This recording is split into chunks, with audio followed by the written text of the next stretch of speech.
Wij gaan met de scholen van het openbaar onderwijs in de Trienwoerden gaan we vanmiddag onze dichtbundel presenteren, lanceren. Ja. De Fjouwer Iepenbieren basisschool uit Trienwoerden werd je zo'n 2020 nauwgeer onder de naam Vierkraft. En daarom leek het een goed idee om ook maar een activiteit te organiseren. Tijdens de kinderboekenweek hebben we de schooldichter van Friesland uitgenodigd. En die heeft alle kinderen een dichtles gegeven. En die hebben we gebundeld in een vierkracht dichtbundel.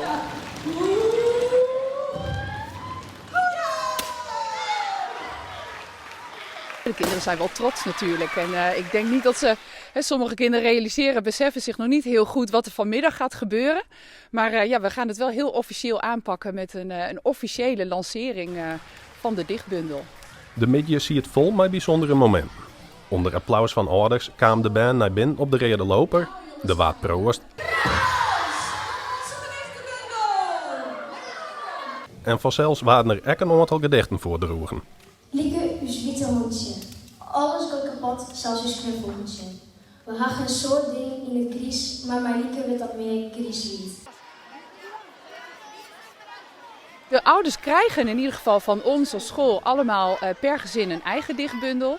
Dus we zijn wel heel nieuwsgierig of er nog opa's en oma's zijn, pakes en beppes die het ook leuk vinden om een dichtbundel te ontvangen. Dus we gaan het afwachten. De dichtbundel is van nou een noot te krijgen bij Bennenboekenwinkel de Tovenlantaarn. De opbrengst zal voor een part beroep worden om leuke dingen voor de band te organiseren.